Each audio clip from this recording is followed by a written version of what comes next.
Neste mês de novembro, o Caderno 2 preparou uma série de reportagens sobre a arte da animação. Este é um gênero cinematográfico geralmente associado aos filmes infantis de Walt Disney e aos desenhos de perna longa.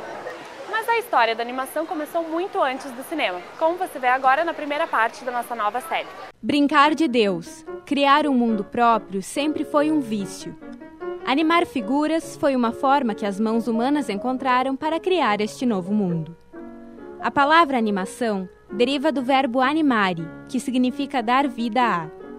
E, de fato, quando vemos esta cena de Alice no País das Maravilhas, não somos levados a um mundo com criaturas fantásticas que parecem estar vivas como nós? Desde cedo, os homens perceberam que a vida está diretamente ligada ao movimento.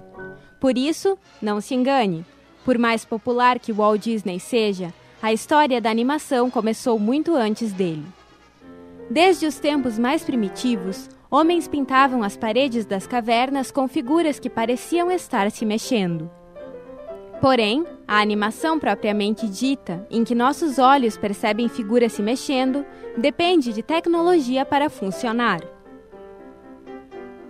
Os equipamentos para viabilizar a animação só surgiram após as descobertas científicas realizadas durante o Renascimento. O primeiro objeto óptico de que se tem notícia para animar figuras é a lanterna mágica, criada no século XVII. Ela funcionava segundo um dos princípios da câmara escura, projetando slides na parede. Essa tecnologia serviria de base para o primeiro espetáculo artístico de animação de figuras, o Fantasmagorie. Outra grande influência para o desenvolvimento da animação foi o estudo do teatro de sombras chinês. Porém, as investigações sobre a ilusão de ótica seriam decisivas, garantindo a sofisticação necessária à técnica. Como você deve saber, desde os mais simples brinquedos de ilusão de óptica até os rolos de película de cinema, nada mais são do que meios de enganar nossos olhos. Quando vemos um filme, 24 imagens por segundo são projetadas na tela, e nosso olho as percebe como sendo somente uma. A animação é baseada neste princípio, de confundir os olhos pela exibição sucessiva de imagens. E é mais ou menos isso que acontece neste flipbook.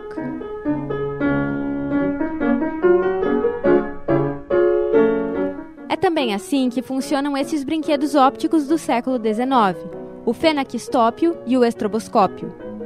A fotografia foi inventada no século XIX.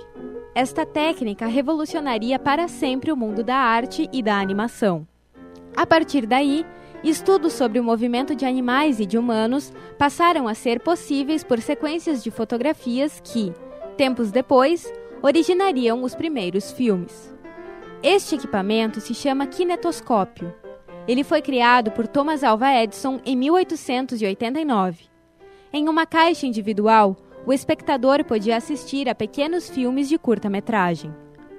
A animação de fotografias, possibilitada pelo kinetoscópio, serviu de inspiração para dois irmãos franceses projetarem estes filmes, aumentando a imagem. Em 1895, os irmãos Lumière inventaram o cinema. Logo, a possibilidade de manipular as imagens em movimento daria início a um gênero cinematográfico, o cinema fantástico de animação. O primeiro desenho animado foi Humorous Faces of Funny Faces, realizado em 1906. O público ficou encantado com o movimento dos personagens engraçados. Apesar de seus efeitos hoje parecerem muito simples, aos olhos dos espectadores da época, isto era mágica. O humor das histórias em quadrinhos foi inspiração para os primeiros desenhos animados. Com mais sofisticação, o Gato Félix saiu dos estúdios Sullivan em 1920. Ainda na época do cinema mudo, este felino anarquista e desordeiro obteve estrondoso sucesso, virando um produto de massa. Após Félix, surgiram outros personagens clássicos, como Mickey Mouse e Betty Boop. No ano de 1937, teve início um grande fenômeno da história da animação. Walt Disney lançou Branca de Neve e os Sete Anões. Precursor da animação em cores no cinema sonoro, a Branca de Neve definiria os padrões da animação moderna, sistematizando as experimentações em um longa-metragem, que foi posteriormente homenageado com um Oscar especial. Nas décadas seguintes, a animação em 2 dimensões prosperaria no cinema com outras adaptações de clássicos feitos pela Disney, como A Bela Adormecida e Peter Pan. E com o invento da televisão, a animação tornou-se ainda mais popular com cartoons como Tom e Jerry, os Looney Tunes, os Flintstones e os Jetsons. Os desenhos animados tradicionais continuaram, até que as modernas tecnologias, como o computador, exigiram que este campo também se adaptasse às novidades. O uso da computação gráfica nos filmes de animação é o tema de nossa próxima reportagem.